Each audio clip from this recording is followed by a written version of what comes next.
Kabajamtoota hordoftoota Oobdii Miidiyaa bakka jirtanitti nagaa Waaqayyoo isiniif haa baay'atu. Akkam jirtu nagaa keessanii? Obboleessa keessan Paaster Dandanaadha. Akkuma beekamu torbeetti si'a tokko mata duree hibboo gaa'elaa jedhuun anii fi hojjetaa Wangeelaa Abrahaam Dhugaasaa barnoota bifa mariitiin isiniin ga'aa turuun keenya ni beekama. Guyyaa jalqabaa seensa isiniin geenye. Guyyaa lammataa kutaa tokkoffaa isaa isiniin geenye, har'a immoo kutaa lammaffaa isaa isiniin ga'uudhaaf toora kanarratti dhufuu kiyyaa. Egaan sa'aatii keenya dabarsineetu jirraa, dursinee dhufuudhaaf yaalaatu turree, haa ta'u malee intarneetiin hojjetaa Wangeelaa Abrahaamin jeeqaatu ture. Isuma sirreessuu irrattidha kan nuti turre. Intarneetiin isaa qulqullina akka hin qabne hubannaanin amma isin beellamee hafuurraa dhufuu wayya jedheen dhufee obboleessa kiyya hojjetaa Wangeelaa Abrahaam karaa bilbilaatiin isiniifan galchaa. Sana dura garuu sagaleen kan koo ni dhaga'ama yoo ta'e mallattoo naaf laadhaa, naaf barreessaa. Akkasumas sagaleen koo ni dhaga'ama yoo ta'e sheer godhaa, hiriyoota keessaniin ga'aa akka isaan hordofan godhaa. Hojjetaa Wangeelaa Abrahaamin bilbilaan isiniifan galchaa. Mata dureen keenya har'aa hiriyaa gaa'ilaa akkamittan filachuu danda'a qabxii jedhu irratti kan dubbannu. Sagaleen kun dhaga'ama yoo ta'e hin dhaga'ama jedhaatii naaf barreessaa. Akkasumas sheer godhaa, hiriyoota keessaniin ga'aa. Oobdii Miidiyaa YouTube irratti subscribe gochuun dagatinaa. Sagantaa keenya karaa Oobdii Miidiyaatiinis YouTube irratti jirus hordofaa. Akkuma sagantaan kun dhaabbateen yookaan laayiviin xumurameen tajaajilli kun YouTube irratti fe'ama waan ta'eef achirraallee argachuu ni dandeessu. Tolee obboleettii kiyya caaltu baga nagaan nu eegdatillee ni dhaga'ama miti? Faaruu kana dhaggeeffataa, hiriyoota keessanii sheer godhaa.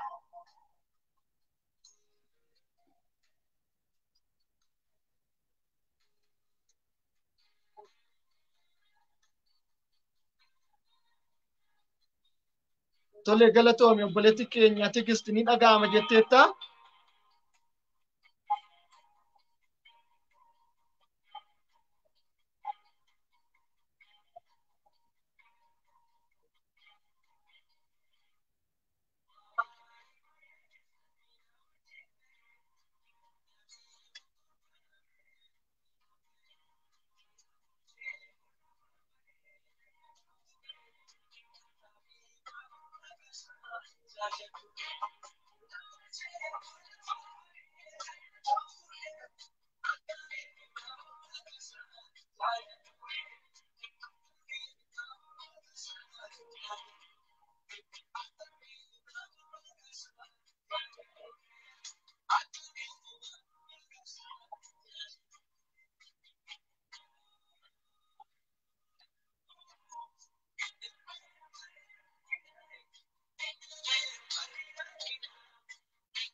Tole gaa faarfannaan isin affeere baay'ee akka hin dhaga'amne naaf kaasaati kan isin jirtanii. Gooftaan ulfina guddaa fudhatu guyyaa har'aa barumsa mata duree hibboo gaa'ilaa jedhuun kutaa lammaffaa isaa qabannee isiniif dhufneetu jirra. Akkuman dursee dubbadhe obboleessi keenya hojjetaa wangeelaa Abrahaam konneekshiniin jeeqaa waan jiruuf kallattiidhaan sagaleen isaa ciccitaa waan tureef isiniif affeeruu hin dandeenye. Haa ta'u malee bilbilaan nan galchaa waliin kan itti fufnu ta'a. Tajaajilli kun obboloota biraa akka qaqqabuu fi sheer godhaa hojjetaa wangeelaa Abrahaamin karaa bilbilaatiin isiniif galchan jedha. Obdii miidiyaa YouTube irratti subscribe gochuullee hin dagatinaan isiniin jedha. Galatooma kallattiidhumaan gara obboleessa kiyya hojjetaa wangeelaa Abrahaamin toora kanatti affeeruttiin isin dabarsa.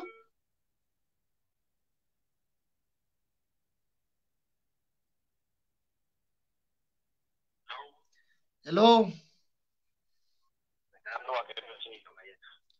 Ameen hunda keenyaaf baay'atu noor baga nagaan dhufte Abrish hordoftoota keenyatti himaan ture intarneetiin si jeeqaa akka ture sagalee jeeqamaadhaan galuurra bilbilaan si affeeruu waanan yaadeefini tarii nagaa gaafadhuuti sagaleen kan kenni hin dhaga'ama yoo ta'e koomentii jalatti nuuf barreessan sagantaa keenyatti fufnaa. Nagaa obboleessi keenya hojjetaa wangeelaa Abrahaam isin gaafatu dhaggeeffadhaati. Sagaleen isaa dhagahamuu isaa barreeffamaan naaf beeksisa. Hordoftoota chaanaalii kanaa kan miidhagina hunda keessan iddoo bakka jirtan hundumatti barbaada. Haala kanaan hin baranne yaadne wal argine gaariidha ture. Sababiidha neetworkiin nu rakkisee fi haala kanaan gaggeessuudhaaf dirqamne. Inni guddaan ergaa isaarratti xiyyeeffachuudha waan ta'eef hundumti keessan ergaa isaarratti akkasiin xiyyeeffattan abdii guddaan qaba. Hiriyoota keessan illee barumsa kan akka isaan hordofaniif affeeruu hin dagatina. Keessumaa dargaggoota gara gaa'ilaatti deemuuf jiraniif baay'ee barbaachisaadha. Lammaffaa immoo abbootiin haadholiin ijoollee qabdan akkamittiin ijoollee keessan akka qabdanii barumsi kun isin fayyada. Karaa biraatiin immoo manguddoo waldaa taatanii waldaa gaggeessaa kan jirtan illee akkamittiin dargaggoota kallattii barsiisuun akka isiniif malu barumsa isinii kennuu danda'a waan ta'eef ituma tooraan wal caqasnee gaariidha jechuun barbaada paastar. Tole baay'ee gaariidha. Sagaleen hojjetaa wangeelaa Abrahaam ni dhaga'ama itti fufnu. Ni dhaga'ama yoo ta'e nuuf barreessa. Tole baay'ee gaariidha akka dhaga'amu naaf ibsaniiru sagaleen kee akka gaariitti ni dhaga'ama. Egaan akkuma beekamu guyyaa har'aa hiriyaa gaa'ilaa akkamiin haa filannu yookaan akkamittan filachuu danda'a qabxii jedhu irrattidha kan nuti waliin dubbannu.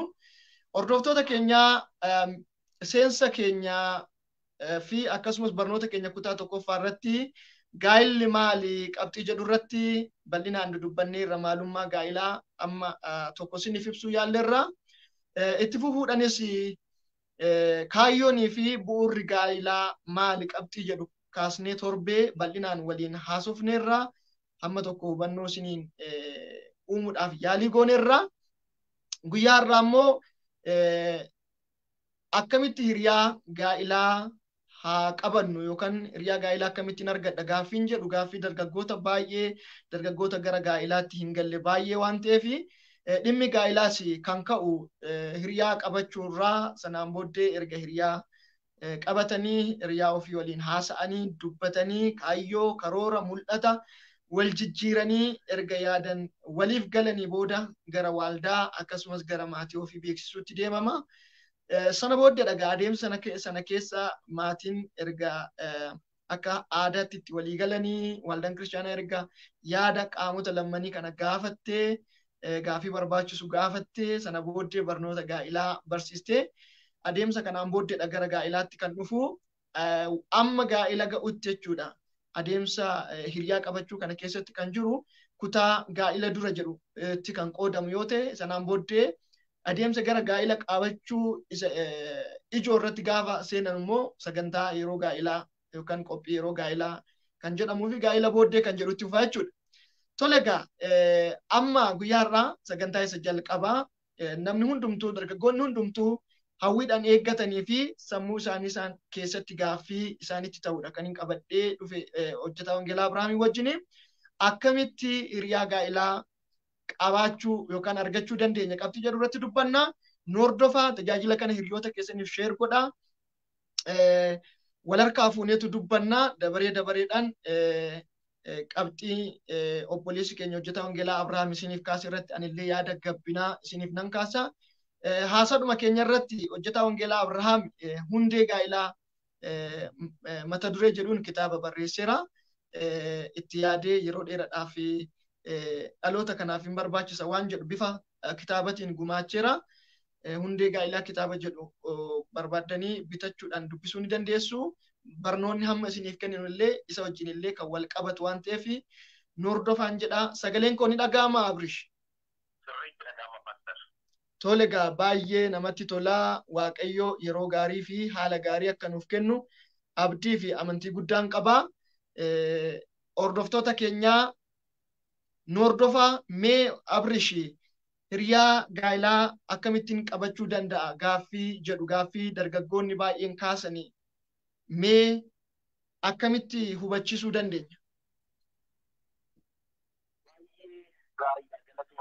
Pastor sagantaa kana qopheessuu keetiif baay'ee galateeffachuun barbaada.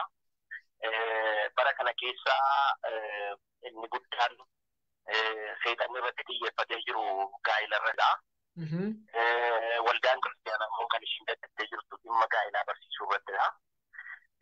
Waluma kana yaaddee itti dhiphattee sagantaa kana qopheessuu keetiif galata guddaa qabda.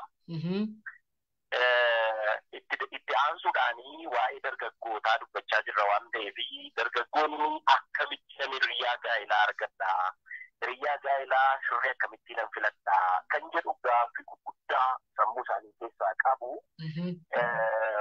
Akkani kitaaba koo irratti barreessettis qabxii torba kaa'eera hiriyaa gaa'elaa akkamiin filadhu kan jedhuu fi qabxiilee torban kanaa waliin ilaallaa. Qabxii torban kana irratti atis mata dureedhaan itti daddabalaa yaada babal'isachaa deemna. Kanaaf amma tokkoon jalqabaa hiriyaa gaa'elaa akkamiin filadhu isa jedhuu fi qajeelfama Waaqayyo biraa fudhachuu kan jedhudha inni jalqabaa. Inni jalqabaa kun qajeelfama Waaqayyo irraa fudhachuu jechuun namni qajeelfamni isa barbaachisaa. Qajeelfamni kun immoo akka dubbii Waaqayyootti qajeelfama Waaqayyo biraa fudhachuu jechuun akka sagalee Waaqayyootti gaa'ela ofii qajeelfachuu yookaan hiriyaa gaa'elaa akka sagalee Waaqayyootti filachuu danda'u jechaadha. Waaqayyo kallattii garaagaraatiin namatti dubbata. Dubbachaas ture arras hin dubbata. Waaqayyo sagalee isaatiin hin dubbata. Abjuudhaan hin dubbata. Mul'ata fiduutiin hin dubbata. Kallattii garaagaraatiin gocha garaagaraatiin illee Waaqayyo namatti dubbachuu hin danda'a. Inni guddaan qajeelfama Waaqayyo irraa fudhachuu jechuun abjuudhaanis namatti dubbatu, mul'ataanis namatti dubbatu, kallattii kamiinuu namatti dubbatu.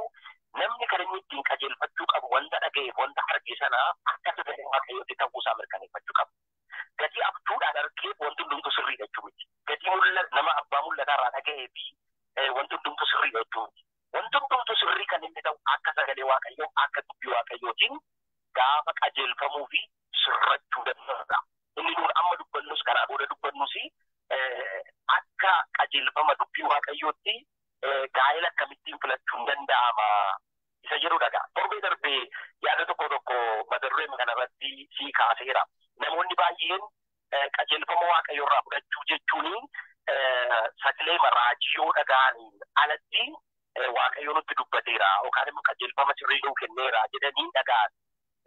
Kun immoo ilaalcha dogoggoraati. Baay'ee dogoggoraati. Sababiin isaa akkaataa hiriyaa gaa'elaa filatan as keessaa ni jira. Waaqayyo karaa raajotaan hin dubbatu jechaan jiru. Sirriitti dubbata Waaqayyo karaa raajotaa. Garuu achirratti karaa ergaa raajii irratti duwwaa of gatuuni ergaan sobaa baay'een danuun biyya lafaa kanarratti gadhiifameera waan ta'eef namoota baay'ee akka isaan dogoggoranii, namoonni baay'ee karaarraa akka isaan kaatanii, namoonni baay'een filannoo sirrii akka isaan hin filannee fi sababa ta'ee jira waan ta'eef isa kanarraa baay'ee dhaloonni kun of eeggachuu qabu jedhee baay'ee amanuun dhimma kanarratti nan amana. Ati egaa mudannoo baay'ee dhimma kanarratti akkati qabdu nan beeka.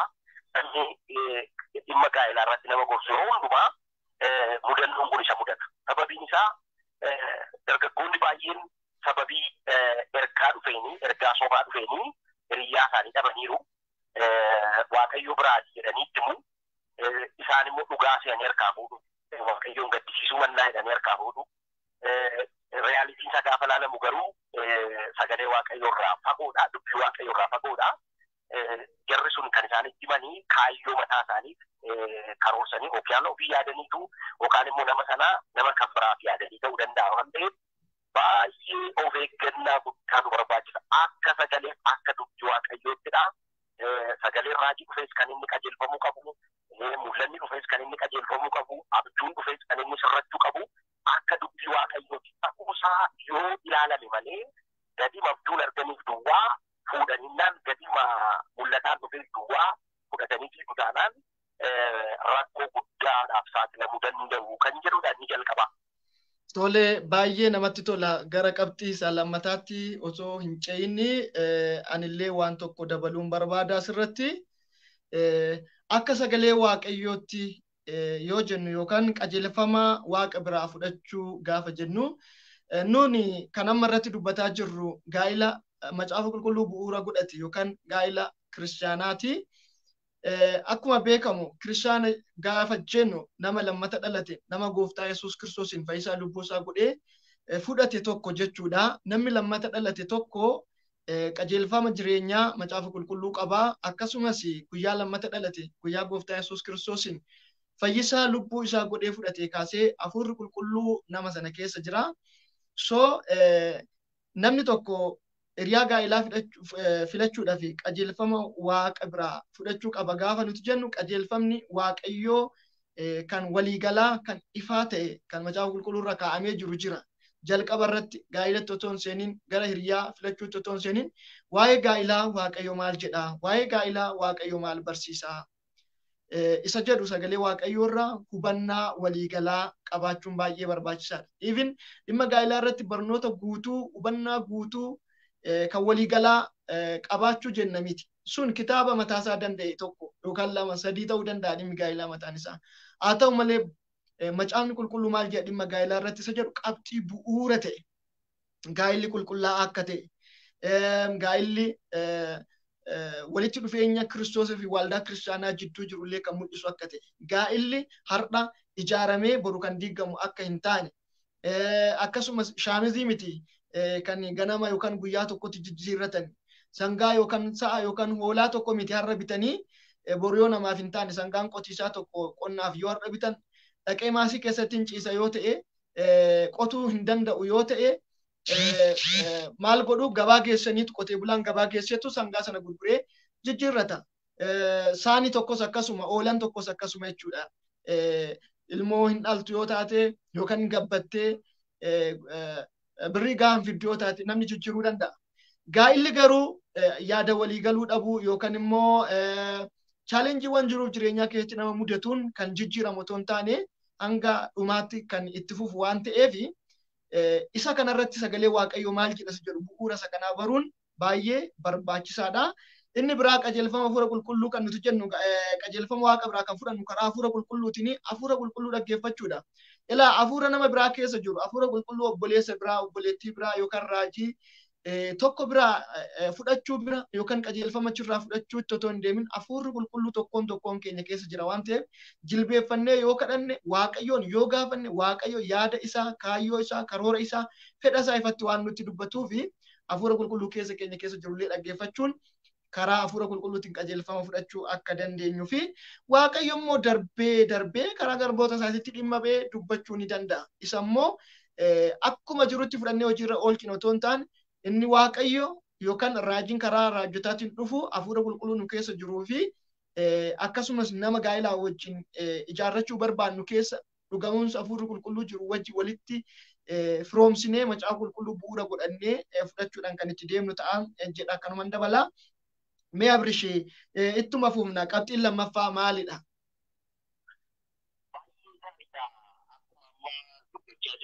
Qajeelfama sagalee waaqayyoo irraa ta'een deemuudha jennee kaafneerra. Qajeelfama sagalee waaqayyoo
namuma bifaanii magaala ta'ee kosmootikiitiin diimessuu dandeessa. Nama diimaa ta'ee magaalaa gochuu dandeessa. Kosmootikiin akka barbaadetti nama fuula namaa bifa namaa ala namaa jijjiiruu danda'a. Qaama namaa boca barbaade akka inni qabatu kan godhu uffanni garaagaraa addunyaa kanarra jira. Namoonni wanta alaan mul'atuuni irratti xiyyeeffannaa godhan kun dogoggoratti dhufu. Fakkeenya tokko tuusii kaasee baay'ee natti tola.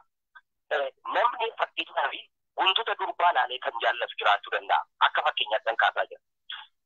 Guntunni kun gadi dhaabbatuu fi guntutuma ishee dhaabbate kana argee jaalalaan hin qabamu jiraachuu danda'a. Guntunni kun bara baraan hin dhaabatu. Hin kufa. Gaaf tokko hin kufa. Namni guntuta ishee argee jaallatee gaafa guntunni ishee kufu duukaa kufa jechaadha. Bareedina keessaa laalee namni jaallate garuu bareedinni keessaa itti dabalaa guddachaa deema malee kufaa hin deemu. Kanaaf bareedina keessaa irratti xiyyeeffachuun baay'ee murteessaadha. Yeroo tokko wanna na mudate wanna dhagee tokko tuumsitti fi baay'ee gaariidha. Dhagaamaa jira paastar? Ni dhagaama. Yeroo tokko wanna dhagee karaa piistaarraa konkolaataadhaan deemu karaan piistaadhaa olii gadi nama qaba waan ta'eef dhiira tokkotu shamarran lama gidduu taa'e. Ijoollee durbaa lama gidduu taa'e. Isheen tokko bifaan gaafa inni ilaalu waaqayyoof namni hundumtu bareedaadha. Akka namaatti gaafa ilaalamu isheen tokko baay'ee miidhagduudha. Isheen tokko garuu akka inni yaadutti miidhagduu miti. Gara konkolaataan kun akka gara ishee kanatti qabaa yeroo biraa immoo gara ishee kanatti isa qaba waan ta'eef gara ishee inni hin jaallanne kanatti gaafa konkolaataan isa qabu yaa waaqayyo qorumsa nu oolchi jedha. Gara ishee inni jaallatutti immoo gaafa konkolaataan isa qabu yaa waaqayyo fedhii kee raawwatu jedha. Amma fedhii waaqayyo isa kam akka ta'e iyyuu hin beekne maalidhaa qaamuma ishee ilaalee ishee tokko itti bareeddeetti kanaaf isheen fedha waaqayyooti. Isheen kun immoo bifaan ittiin bareedne fedha waaqayyoo miti. Jedheema konkuluuziiniin akkasii baay'ee gara murtoo hin taanetti nama keessa waan ta'eef bareedina alaarraa bareedina keessaa irratti xiyyeeffannaa gochuun gaa'ila keessatti dogoggora hamaa raawwachuurraa dargaggoota keenya baay'ee eega waan ta'eef qabxiin kun lammaffaa isa kanadhaa waan itti dabaltoo jiraatu dabalfaati. Tole baay'ee gaariidha Abreeshii qabxii ajaa'ibsiisaa akkasumas fakkeenya baay'ee gaarii hordoftoonni keenya irraa barachuu danda'anidha kan nuti kaaste. Hordoftoota keenya walakkaatti loogoon irra kaa'aa jiru sun Elgiboor kan jedhudha. Elgiboor miidiyaan chaanaalii obboleessi keenya hojjetaa wangeelaa Abrahaam irratti tajaajilaa jirudha. Tajaajila isaa guutuu argachuudhaaf FB irratti Elgiboor miidiyaa like godhaa akkasumas YouTube irratti Elgiboor miidiyaa subscribe godhaa hordofaa. Akkasumas OBD miidiyaa YouTube irratti subscribe gochuu hin dagatinaa, share gochuu hin dagatinaa isiniin jedha. Egaan hiriyaa gaa'ilaa filachuudhaaf qabxiin barbaachisaan tokko maal akka ta'e isiniif kaaseera. Qabxii lammaffaa irratti obboleessi keenya hojjetaa wangeelaa Abrahaam bareedina alaarra osoo hin taane bareedina keessoo irratti xiyyeeffachuun baay'ee barbaachisaadha. Nuti gaa akka nama dubbataa jirru bu'uura sagalee waaqayyoo irratti akkasumas jireenya godhee jiruu godhee gaa'ila godhee itti fufsiisuu kan danda'u yoo maal irratti xiyyeeffate isa jedhudha malee isa namoonni barbaadan isa namoonni irratti xiyyeeffachuu barbaadan sana irratti miti kan xiyyeeffate. Namoonni har'a waan ijaan mul'atu irratti xiyyeeffatu baay'inaan waan ijji isaanii hargee isaan harkisu irratti xiyyeeffachuu barbaadu. Tarii galma ga'iinsa qabaa jennee ilaallu karaalee garaagaraatiin yoo ilaalamu wanti bakkeedhaan beekumsa qofa, miidhagina qofa yookaan sadarkaa barnootaa nama sanaa qofa, namni sun aangoo qabaachuu qofa yookaan uffanni namni sun uffatu miidhagaa ta'uun kunneen kun akka ulaagaatti lakkaa'amanii gaafa namoonni qabatanii gara gaa'ilaatti deemu inni aangoo qabu boru aangoorraa gaafa bu'u yookaan isheen yookaan inni gaafa buutu iddootti deebi'a jechuudha. Inni beekumsa qabu gaafa rakkatee yookaan namni isa beeku isa mudatu yookaan lafti inni itti hin beekne gaafa dhufu danqamuu danda'a. Kan miidhaginaas akkasuma jechuudha. Dargaggoonni keenya baay'ee miidhagina bakkee irrattidha kan isaan xiyyeeffatan. Kanaaf kanarratti kan nuti dubbannu jechuudha. Akkuma obboleessi keenya Abrish kaase ishee armi ishii dhaabatu yoo jedhame dhuguma gaa'ila booddee keessumaayyuu ilmoon booddee almiin kufa gaafa sanaa nyaara guurutu dhufa. Ishee funyaan ishee dhaabbatu, ishee ijji ishee bareedu, ishee rifeensa dheeraa kanneen kana yoo kaafne rifeensi guyyaa boru harca'uu danda'a. Gaafa gaa'ila keessa ilmoon dhufuun jira waan ta'eef miidhaginni suni sababa fayyaatiin yookaan sababa dhukkubaatiin yookaan immoo da'umsa wajji wal qabatee qilleensa naannoo wajji wal qabatee maaliifin naannoo ishiin jirtutti miti dhaqxee kan fuutu baay'inaan dhiirri shamarree tokko gaafa jaallate gara mana ofiisaatittidha kan fudhatu darbeedha. Dhiirri gara mana shamarranii yookaan bakka shamarrin jiraattu kan inni dhaqu jechuudha. Baay'inaan garuu bakka inni dhiirri sun jiruttidha kan shamarreen haati warraan kan fudhatamtu waan ta'eef kanas egaa seera miti wanti tumame hin jiru. Dhirsi keenya Yesuus Kiristoos biyyaa tokko dhufee gara ofiisaatitti nu fudhata jenneeti kan nuti yaannu. Fiizikaalii immoo shamarreen bakki ishiin jirtu haalli hojii ishii jiru ishii mijataa yoo ta'e erga gaa'ela raawwataniif lama ta'anii bakka ishiin jiraattu sana waliin jiraachuun cubbuu miti rakkoo hin qabu jechuudha. So bakka tokko bakka biraatti gaafa deemtu qilleensi mijachuu fi dhiisuu danda'a. Keetiin baay'een uumamee miidhaginni inni kaleessaa sun harca'uu danda'a. Gaafa miidhaginni inni kaleessaa harca'e kompiliitilii silaayyuu gaa'elichi kan hundaa'e miidhagina bakka irratti waan ta'eef gaa'elli sunis hin diigama jechuudha. Sana akka hin taaneef namni tokko jireenya keessoo namaa amala keessoo ilaalcha yaada bilchaatina hafuuraa tarii waliinis bilchaachuun hin danda'ama wanti jedhu yeroo baay'ee ni ka'a jechuudha. Haa ta'u malee walumaa galatti waan yeroo tokko mul'atee yeroon booddee baduu danda'u irratti otoo hin taane waan dhaabbataa nama tokko nama godha jireenya nama sanaa irratti hundaa'uun baay'ee barbaachisaadha. Kanaaf immoo keessumaayyuu dubbii sagalee waaqayyoo fedha waaqayyoof yaada waaqayyoo irratti hundaa'u. Lammaffaan parsonaalitii nama sanaa guutummaa jaallachuu. Qaama tokko yookaan baaqeedhaan waan tokko qofa otoo hin taane parsonaalitii nama sanaa, ilaalcha nama sanaa, akkaataa dubbannaa nama sanaa, akkaataa uffannaa, akkaataa deemsa jiru jireenya nama sanaa guutummaa isaa keessoorraa, lapheerraa, garaarraa yoo fudhatan, yoo jaallatan, keessoo nama sanaa, namummaa nama sanaatti yoo xiyyeeffatan karaa dheeraa waliin deemuu danda'ama waan jedhu dabaluun barbaada.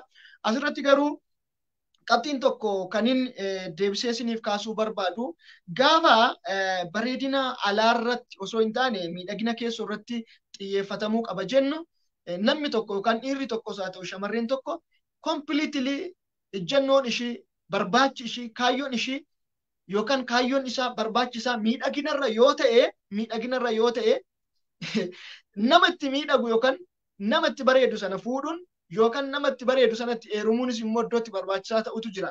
Ulaagaa ta'uu hin qabu jenna nuti. Pirinsipilii ta'uu hin qaba jenna nuti. Bakkeerra keessootu laalamuu qaba jenna nuti. Haa ta'u malee ani ishii miidhagduun barbaada namni jedhu tokko nama ilaalee ittiin gammanne nama ilaalee hin jaallanne keessi isaa ittiin boqanne gaafa fuula ishii ilaalu gaafa jireenya ishii ilaalu gaafa fuula isaa jireenya isaa ilaaltu hin gammaddu hin boqattu yoo ta'e omaa miti jettee yoo itti galte ulaagaan ishii barbaachishii dheebuun ishii dharraan ishii ulaagaan isaa barbaachisaa dheebuun isaa miidhagina yoo ta'e itti dhiiboodhaani nama jaallate sana nama keessi isaa ittiin naane sana nama lapheen isaa hin simanne sana isheenoo arrabaan sin jaalladhachaa keessoon isaa isheenoo hin miidhagdu isheenoo bifa toleettii miti miira jedhuun dhiibbaadhaan gaa'ilatti gaafa galu gara maal gochuutti deema ishee mana jirtu haadha warraa isaa dhiisee gara miidhagduu ishii ala jirtu ilaalutti gara isheetu bareeda isheen sun akkam bareeddi isheen sun akkam bareeddi inni kun immoo akkam bareeda inni bareeda gara jechuudhaan haadha warraa ofii yookaan abbaa warraa ofii manatti dhiisanii ijaan nama gara biraa nama ala jiru irratti buusu kun immoo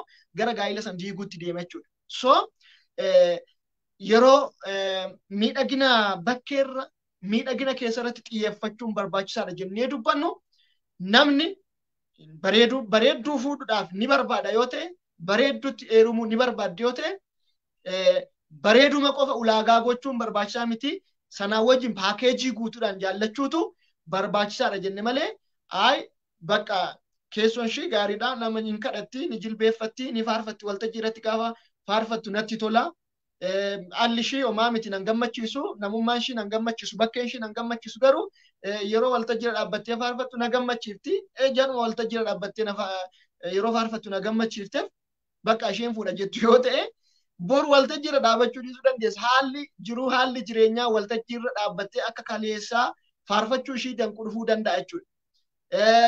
Tarii sagaleen ishiin ittiin kaleessa faarfatte kan isin booji'e sun jijjiiramuu danda'a jechuudha. Yookaan immoo waan matee tokko waajjirri ishiin keessatti hojjettu sun waajjira gaarii waan ta'eef yoo jettanii itti deemta waajjira sana keessaa ba'uu dandeessa jechuudha. Haalonni jijjiiramuu danda'a. Gaafa sanaa maal ilaaluu jalqabdu? Isheenoo bareedduu miti durumaanuyyuu an kanan ilaali malee miidhagina hin qabdu ergani isan ishiirraa barbaadeetti galee sana dhabee maalidha jechuutu dhufa jechuudha. Kanaaf baalaansii gochuun baay'ee barbaachisaadha.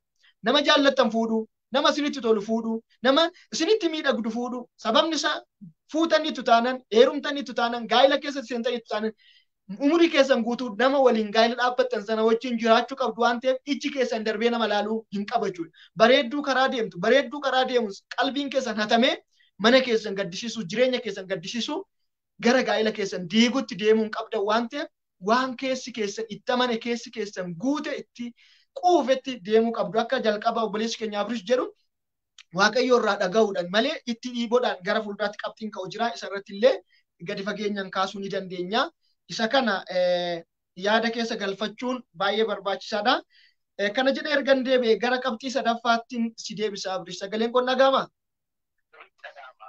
Qabxii guutuu gadi fageenyaan kaasnee waan dubbannuuf ayitiin qamma maaltu barbaachisa jedhu har'a qofa fixuurraa yeroo intarneetiin siif deebi'e bal'inaan fuulan fuulatti dhuftee fakkeenya illee kaasuun dubbiin ijaan galti jedhu waan ta'eef ni dandeenya. Garuu qabxii sadaffaa itti daballee qabxii sadaffaa irratti dubbannee sagantaa keenya har'aa kanaan goolamne torbee har'aa osoo hin gahin guyyaa lama yookaan guyyaa sadii yookaan guyyaa afuriin boodallee haala mijeeffannee tooppikii kana fuulmaan fuulatti waliin haasa'aa yoo goolamne natti tola. Garuu mee qabxii sadaffaa kana nuuf kaasi.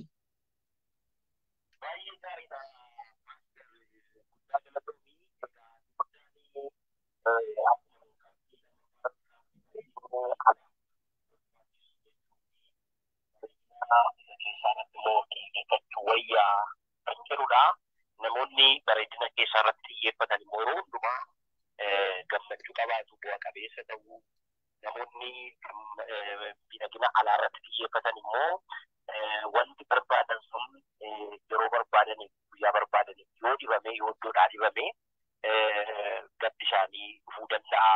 Kan shamarranii qofaa miti kan dhiiraas akkasumadha. Dhiirota gatiittiin isaanii babal'aa akkas ta'an hojjaan isaanii akkas ta'u yoo ta'e wanna alaa jiru irratti xiyyeeffannee filannoo keenya godhanna taanaan gama shamarraniitiinsi wanti barbaadne sun yeroo isaatti gaafatu immoo ammas gaabbii biraa keessa nu gashaa gara qabxii isa sadaffaatti gaafan darbu egaa filannoo ta'uu kan inni qabu jaalalli dhugaa jiraachuusaa mirkaneeffachuudha. Jaalalli dhugaan jiraachuusaa mirkaneeffachuun wanta baay'ee rakkisaa keessaa isa tokkodha. Sababiin isaa addunyaa kanarra jaalala sobaa baay'eetu jira waan ta'eef. Jaalalli hundee gaa'ilaati.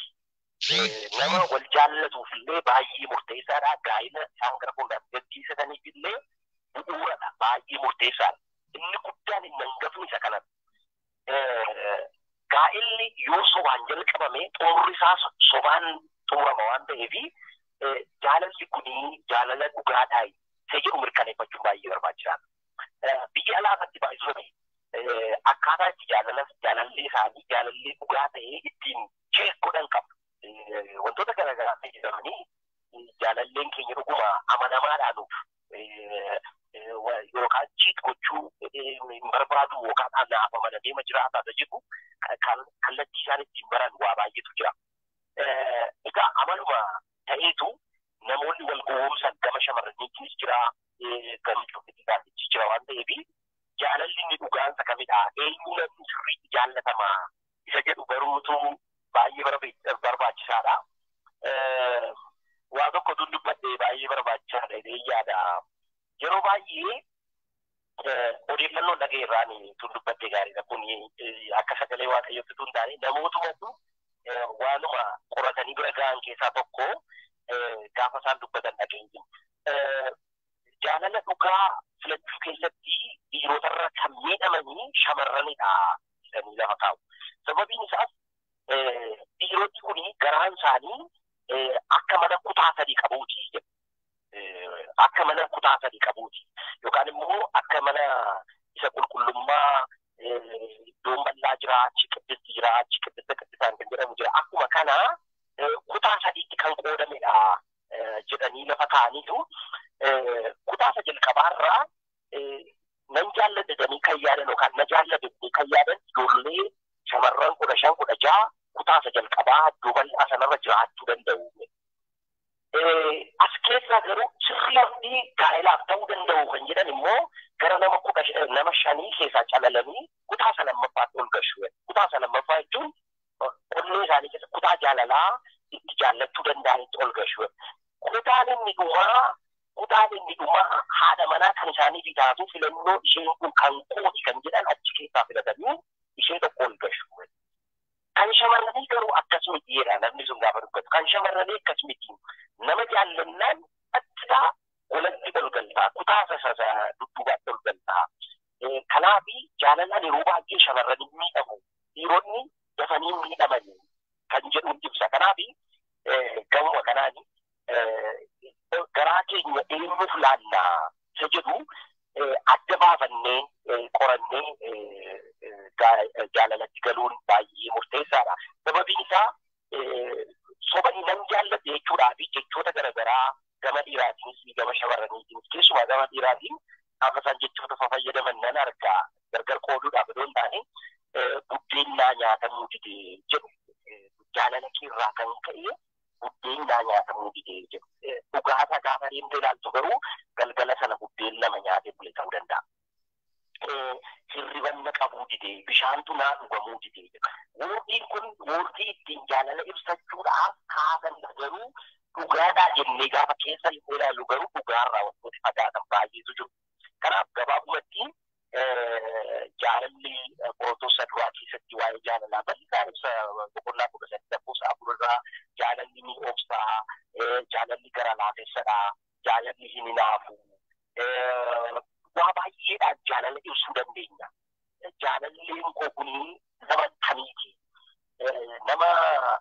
Nama kuma tokko jaallatudha moo anuma karaa kuma tokko jaallataa?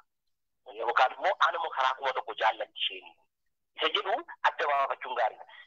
Nama kuma tokko jaallachuu fi nama tokko karaa kuma tokko jaallachuun baay'ee wantoota garaagaraati.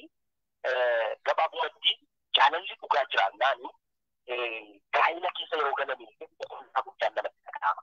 Haala galfii guddaan namatti dhaga'ama. Yoo rinqaa ilaalu rinqaan Yisihaaqiin hin filatte hin jaallatte. Erga jaallatti fagootti argee haadha manaasaa fudhatee dunkaana isaatti galee jedha. Waaqayyo biraa waan ta'eef isheenis jaalala waan jaallatee innis waan ishee jaallatee fi kan baay'ee nama dhibu du'a haadha isaatii itti irraanfatee jedha. Waaqayyo biraan taane taanaan garuu du'a haadha ofii irraanfachuu miti gadda haadha ofii irraanfachuu miti gadda akkoo keessa si yaadachiisuu dandeetti yookaan immoo si yaadachiisuu danda'a. Inni guddaan jaalalli dhugaan eessadha? Eessaa maddaa? Dhuguma garaa isaarraa dubbachaa jira, garaa isheerraa dubbachaa jirti isa jedhu baruun baay'ee murteessaadha. Keessumaa namni isa qaba. Akkuma namni amma jaallachaa jiru kun yoo boru harki ishee miidhame, miilli ishee miidhame yoo fayyaa dhabdee akka nama jaallachaa jiru kanatti nan jaalladhaanii isa jedhu of gaafachuu. Isheenis amma dargaggeessa hin jaallachaa jiru kun fayyaa qaba. Ija guutuu miila qaba, harka qaba, qaama guutuu qaba. Yoo boru qaamni isaa hir'ate akka nama jaallachaa jiru kanatti nan jaalladhaanii jedhee of gaafachuu qabdi. Gaaffii kanaaf deebii sirrii qabdi taanaanii dhuguma namni kun jaallatteetti. Dhuguma namni kun jaallateeraan. Kanaaf jaalala dhugaa irratti baay'ee murteessaadha. Yeroo tokko mudannoo nama mudate tun si kaasee baay'ee natti tola. Baay'ee jaalladhaa jettee bilbilteef si malee kan biraan barbaadu, si malee kan biraa sin jaalladhu jettee maqaa Waaqayyoo waan ta'e kakatteef. Inni siin amanee kan baay'ee nama dinquu maalii nan baruu danda'a jedhee namni kun na gaafate. Namni kun na gaafannaanii mee bilbila biraa geeddaradhuutii akka nama jaalallee kan biraatti haasofsiisi, akka nama si jaallatetti haasofsiisiiti dhugumaan jaalallee qaba wajjin hariiroo akkasii jalqabneerraa yoo jettee sirrii wajjin si jaallachuu ishee mirkaneeffachaa jirta. Waa'ee kee nama hundatti dhugaa ba'aa jirti jedheen itti hime. Sagalee masaa jijjiiree bakka jiraatus jijjiiree akka ishee jaallatu akka ishee dinqisiifatu itti himee ishee si galateeffatteeni nama jaallattuu fi jaalallee qabdaa'ee waan nama gaafate. Tokkoffaa nama ati jaallattu yookaan nama si jaallatu yookaan jaalallee qabdaa'ee gaafate. Gaafa deebistuu dhugaa Yesuus nama na jaallatus nama hin jaallattus hin qabu jettee. Gabaabumatti namichi maal mirkaneeffate tokkoffaa jalqabas yaadicha tattee isheedha. Amma immoo maqaan Waaqayyoo waan ta'e kakattee kanan jaalladhus kan na jaallatus hin jiru jette. Kun jechuun maal jechuudha? Ammas isa kana wajjin hiriyaa gaa'elaa yookaan immoo hiriyaa gara fuulduraatti ishee ta'u barbaaduu akka isheen jirtu jechi isheen kanaan barbaadu soba akka inni ta'e mirkaneeffate. Egaa ani abaluudhaa jedhee eenyummaa isaa adda baaseetti jecha isheen kanaan dura dubbatte dogoggoraaf soba akka inni ta'e dhugaatti akka isa hin jaallanne mirkaneeffateefi inni eenyummaa isaa jijjiiree akkatti dubbate itti himee haala sanaan gargar ba'anii jechuun barbaada. Gabaabumatti jaalalli dhugaan jiraachuu mirkaneeffachuun baay'ee isa bu'uura ta'edha. Galatoomii Abrish baay'ee namatti tola, baay'ee ajaa'ibsiisadha. Qabxii kana sirriitti qabadhaa hordoftoota keenya. Gaa'elaaf jaalalli dhugaa jiraachuun baay'ee murteessadha. Beektuu namni sababa baay'eedhaaf kaayyoo baay'ee bu'uura godhatee namatti siquu danda'a, isinitti siquu danda'a. Asittidha namoonni baay'een kan isaan gowwooman dhiiras haa ta'u dubara tokko konkolaataa isaa yookaan ishee yookaan mana jireenyaa isaa yookaan ishee yookaan mindaa gaarii waan qabduuf yookaan immoo tokko biyya alaa waan jiruuf ittiin qabatee biyya alaa dhaquudhaaf yookaan immoo maatii baay'ee namatti tolu maatii warra aangoo qaban jidduu kan jiraatu yookaan kan jiraatu yoo ta'e isaan qabanii akkuma sila kaasne yookaan miidhagina nama sanaa qofa ilaalanii akkaataa jecha namni sun ittiin baasu akkaataa namni sun ittiin deemu akkaataa namni sun ittiin socho'uu fi waan ta'e tokko ilaalanii namoonni namatti siqan danuutu jiru. Gaa'elli baay'ee har'a qorama keessa kan galaa jiruuf keessaa inni guddaan isa kana. Kanaaf sin jaalladha namaan jedhee qofaaf jaalala miti. Namni sin jaalladha namaan jedhu hundumtuu naman jaallatu. Sirriitti qabadha. Iddoon dhaloonni keenya itti urgufamaa jiran isa kana jechuudha. Namni tokko sin jaalladha yoo jedhe maaliif na jaallate yookaan immoo maal koo jaallate maal koo jaallatte maal koo jaallate gaaffiin jedhu gaaffii baay'ee murteessaadha. Gaaffii kanaaf deebii gahaa otoo hin argatin dhugaadhumaan na jaallate jennee nama sanatti deemuun baay'ee rakkisaadha. Namni tokko nama ta'e tokkoon ergamee dhufuu danda'a.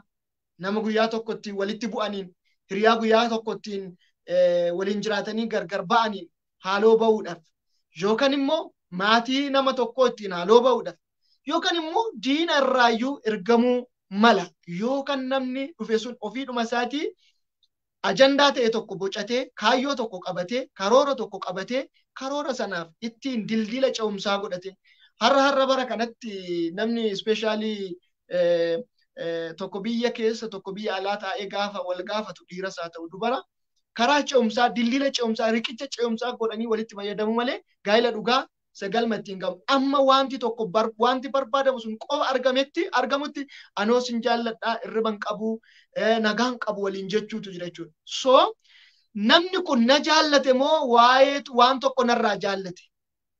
Ilaa si jaallachuuf waan tokko sirraa jaallachuun tokko miti. Si jaallachuuf waa ta'e tokko barbaade immoo maqaa jaalalaatiin sitti siquun tokko miti. Kanaafi na jaallatte maal koo jaallatte gaaffii jedhu waliif dhiyeessuun baay'ee barbaachisaadha. Ani sin jaalladha gaafa jedhu maal koo jaallatte. Rifeensa kee jaalladhe yoo sin jedhe inni sin jaalladhe rifeensa kee jaallate gaafa rifeensi kan kee harcee sirra harcee si dhiisee deema. Maal koo jaallatte wayyoo yeroo ati kolfitu baay'ee natti tola. Kolfi kee garaa koo na qabbaneessa ilkaan keetu miidhaga yoo jedhe sin jedhate balaan hin dhufini balaa waan isitti hin fidini gaafa balaan tokko yookaan chaalenjii tokkoon ilkaan kan kee sirraa buqqa'e yookaan ilkaan kee 2-3 dhabde fuula guuree si biraa deebi'a ishii ilkaan qabdu. Maaliif inni dubara ilkaan bareeddu yookaan dhiira ilkaan bareeddu jaallatti waan ta'eef. Yookaan abeet akkaataan miilli kee jalli qaqallu akkas jedhu yeroo baay'inaan waanuma dhaga'udha. Akkaataan miila kee tarkaanfii keetiin. Namni tokko guutuu ta'ee dhalatu namni hundi. Kan guutuu ta'ee dhalate immoo hanga du'aatti guutuu ta'ee ittiin fufu namni hundi. Sababa garaagaraatiin, chaalenjiiwwan garaagaraatiin namni haalli ittiin qaroo isaa dhabu, haalli ittiin harka isaa dhabu, haalli ittiin miila isaa dhabu jiru. Uncertainty danuutu jiru. Nama hunda irratti ta'uu yoo baate illee. So waan ta'ee kee tokko yoo jaallate ta'e, birrii kee jaallate yoo ta'e birriin kee gaafa dhume. Sidiisa. Konkolaataa kee sitti siqee yoo ta'e konkolaataan kee gaafa gurgurame sidiisti. Akkuma sila jenne mana jireenyaatiin. So waan ta'ee kee tokko jaallachuufis jaallachuun tokko jechuudha. So jaalala dhugaa siif qabaachuu ishii jaalala dhugaa siif qabaachuu isaa sirriitti qulqulleeffadhu. Jaalalli dhugaan immoo miira miti. Ilaa yeroo tokko namoonni jaalalaa fi miira gargar baasanii ilaaluu dadhabu. Miira namatti dhaga'amuu fi jaalala. Ilaa gaafa shamarree bareedduu tokko ilaaltu, gaafa dhiira bareedaa tokko ilaaltu baay'ee sitti toluu danda'a. Keessi kee gammaduu danda'a. Abeet ishii wajjin ta'uun isa wajjin ta'uun miira gaarii sitti dhaga'amuu danda'a. Miirri suni miira fooniif dhiigaa ta'uu danda'a malee jaalala ta'uu dhiisuu danda'a. Ilaala miira fooniif dhiigaa. Obvious gaafa dhiirri tokkoof shamarreen tokko waliin ta'u gammachuun namatti dhaga'amuu danda'a. Kun aadaadhuma jechuudha. Dhiirri tokkoof shamarreen tokko gaafa especially gaafa akka malee walitti siqan. Gaafa sammuu isheen hin miidhagdi inni miidhaga miira jedhuun yookaan immoo otoo ishee wajjin oole otoo isa wajjin oole otoo wajjin ciise miira jedhuun gaafa namni walitti siqu shamarreen tokko miirri isaanii wal harkisa jechuudha. Miirri isaanii wal harkisa jechuudha. So miira sanaaf jecha sitti siquu danda'a. Miira sanaaf jecha sin jaalladha sin jechuu sin jedhuu danda'a jechuudha. So jaalala miirarraa gargar baasuun baay'ee barbaachisaadha. Wajjin ta'uu qofaan, wajjin nyaachuu qofaan, wajjin ooluun qofti na gammachiisa. Kanaafan si jaalladha yoo jedhate jaalala miti kun. Si wajjin ta'uu itti gammada malee si jaallate miti. Jaalalli keessarraa kan maddu. Jaalalli namni dhugaan nama jaallate gaafati gadditu si wajjin gadda, gaafati gammadu si wajjin gammada. Gaafati dhukkubsattu si wajjin dhukkubsata. Yoo si wajjin dhukkubsatee algarra ciisuu baate illee miira keetu miira isaa keessa jira jechuudha. Fuulli isaa miira kee dubbata jechuudha. Gaafati balleessites achumaan darbatee si gatee si biraa hin deemu jechuudha. Gaafati kuftes ilaallatteen deemtu baga cabdisiin jedhu otoo hin taane ana jedhee dhufee ol si kaasuudhaaf deema jechuudha. Miira kee hunda ta'a jechuudha. Si arguu dheebota jechuudha. Dubbii kee dhaga'uu dheebota jechuudha. Si wajjin ta'uu dheebota jechuudha. Inni dheebotu kun immoo fiizikaalii miira namummaa isaarraa guutummaa isaarraa dubbata. Arrabni isaatiif keessi isaa wal fakkaata. Arraba ittiin sin jaalladha jedhee fi gochaan inni hojjetu, aakshiin inni hojjetu, fudhatu, ilaalchi inni ittiin si ilaalu, jechi inni ittiin illee sitti fayyadamu siyaasofsiisuudhaaf si wajjin dubbachuudhaaf gaafa aartes, gaafa gammaddes, gaafa gaddites, gaafa kolfites miira ittiin rakkina kan kee hubatu sanatu mul'isa jechuudha. Kana qofas miti karaa hedduun qoruu ni danda'a. Jaalalli dhugaa akkamitti qorama? Namni dhugaan nama jaallatu akkamitti barama? Namni hundumtuu sin jaallata namaan jedha. Garuu jaalala dhugaa akkamitti baruu dandeenya jechuu dandeessu. Eeyyee gaaffiin guddaan iddoo kana. Karaalee garaa garaatiin baruu. Hafuurri qulqulluullee dhugaa namaaf ba'a. Itti fufnee dubbanna jechuudha. Qabxii keenya ittaan nuti jechuudha. Kanaaf jaalala miirarraa gargar baasuun baay'ee barbaachisaadha.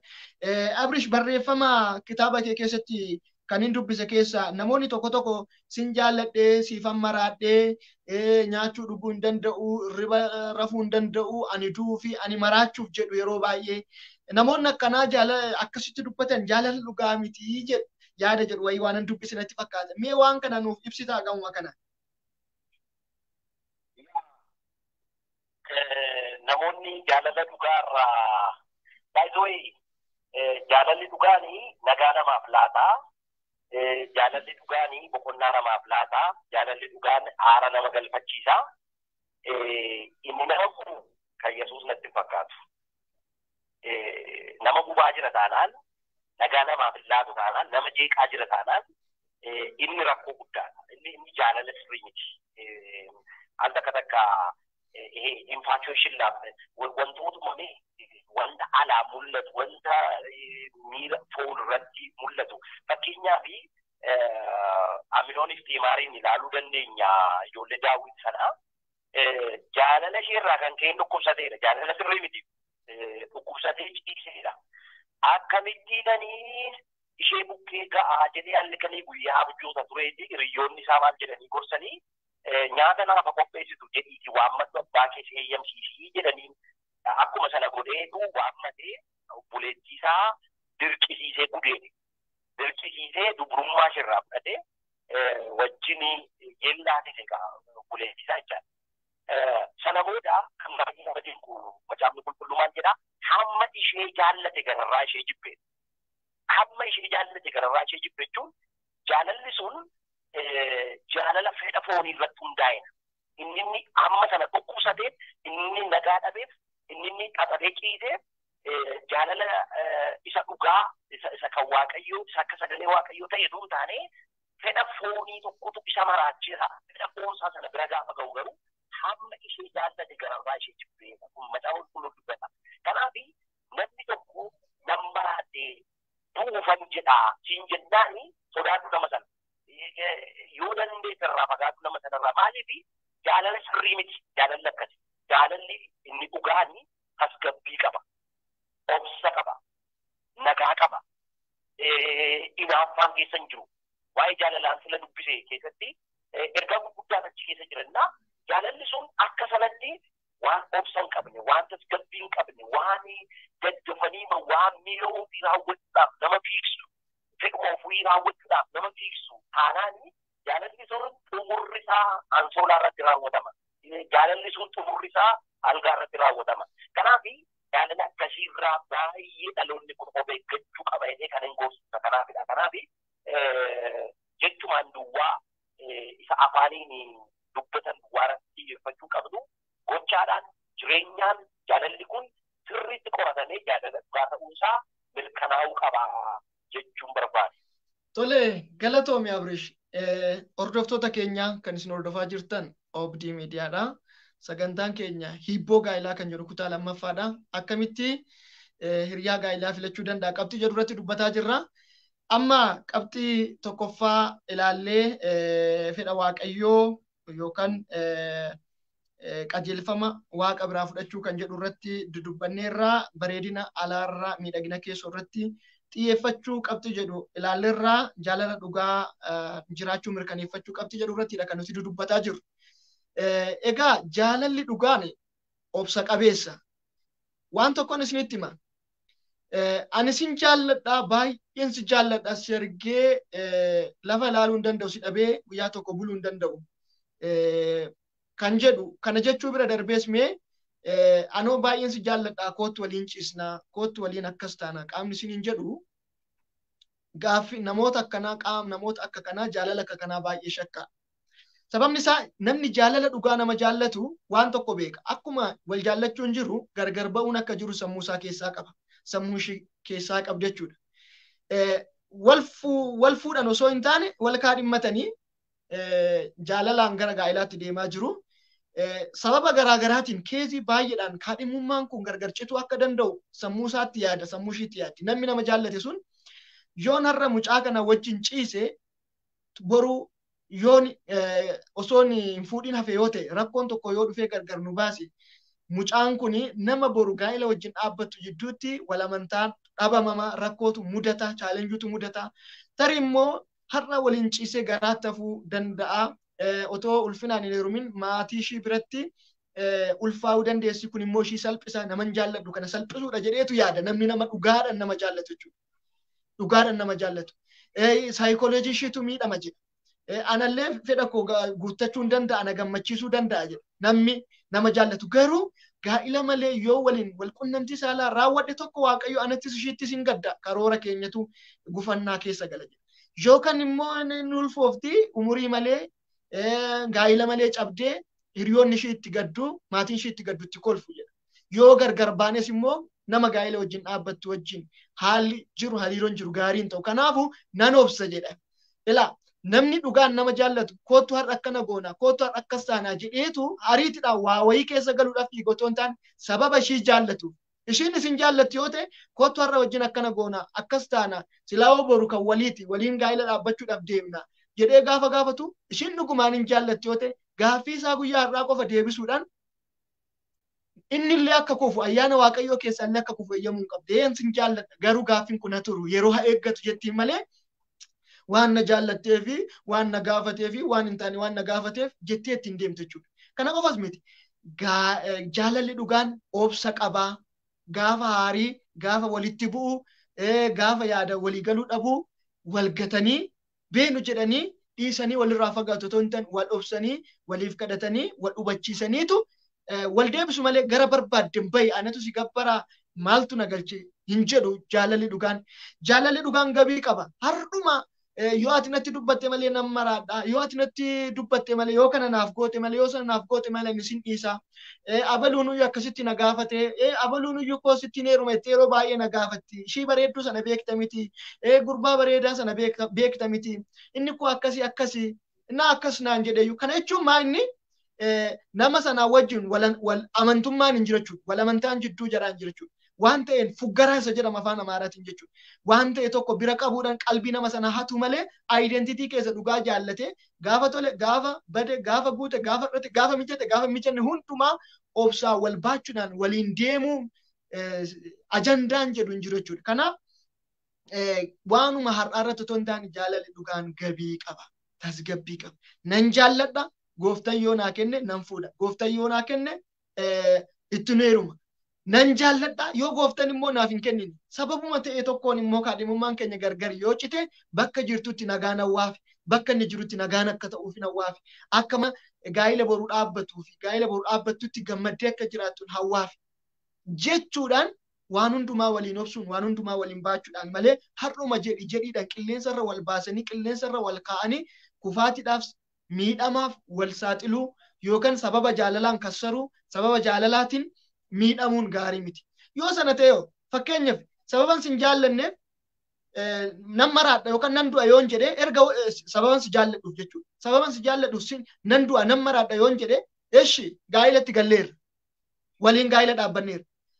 Waaqayyoon fidinii si waliin gaa'ela dhaabbadhee yoo rakkoon tokko guyyaa boruu na mudatee gargar baane yookaan lubbuudhaan jechuudha. Biyya lafaarraa waamichi koo qaqqabee yoon gara gooftaa deeme balaa ta'e tokko yoon deeme. Maal gochuuf jirta? Atis du'uudhaaf jirta. Tokkoffaan wantoonni akka kanaa fakkeessadha. Ilaa namoonni akka kanaa yoon si dhabe nan du'a nan maraadha jedhan ittiin kiyyoo keessa wal galchuudhaaf. Gaafa wal fuudhan barii koo erga wal fuudhanii balaa tokkoon tokko yoo biraa du'e nan qabinaa boolla keessan lixa jedhu bakka nan qabina akka lola dabooroo lola sodaata yoo gadhiisan naqee rukutu garuu nan qabinaa jedheetuma battifata bakka giddiidhumaan. Garuu boolla keessan buluu sana booddee ji'a tokko ji'a lama waggaa tokkoon booddee hin jajjabaata jireenya ofii tufaa waggaa tokko waggaa lamaan booddee jaalala biraa barbaaddachuutti deemama jechuudha. So akkas miti gaa baay'ee qoraa ilaala baay'ee qoraati ilaala tasgabbii gaafata bilchina gaafata gabii gaafata ammuma qilleensarra ammuma kunaatoo ammuma sunaatoo jedhee waa murteessuudhaaf ariifata miti jaalalli dhugaa boruu ilaala galma ilaala xumura ilaala garaa bal'ina gaafata jechuudha. Kanaaf sirriitti wal qoradhaa ilaalaa sirriitti adda baafadhaa hafuurri qulqulluun isin keessa jiru immoo adda isinii baasa. Tooftaalee garaagaraatiin nama dhugaaf isin jaallate gargar baasuu ni dandeessu akkasitti deemuun ni danda'ama. Qabxii jedhuun kaasan illee dabalee tole egaa qabxiin itti aanu guyyaa gara biraa deebinee waliin kan itti fufnu ta'a. Torbee har'aa osoo hin ga'iin jidduutti qabxii kana yookaan tooppikii kana xumurree tooppikii biraatti ce'uudhaaf haala mijeeffannee deebinee isinitti dhufna. Yoo torbee kana keessatti haalli nuuf hin mijanne torbee har'aa walitti deebinee waliin kan dudubbannu kan wal barsiisnu ta'a. Yeroo gaarii qabaadhaa. Obdii miidiyaa subscribe godhaa akkasumas Elgiboor miidiyaa YouTube irratti subscribe godhaa. Peejii duraanirra peejiin qobaatti obboleessi keenya Abrish bifa haaratiin baneetu jira. Laayik godhaa hiriyoota keessaniif sheer godhaa. Baay'ee sin jaallannaa. Shalom.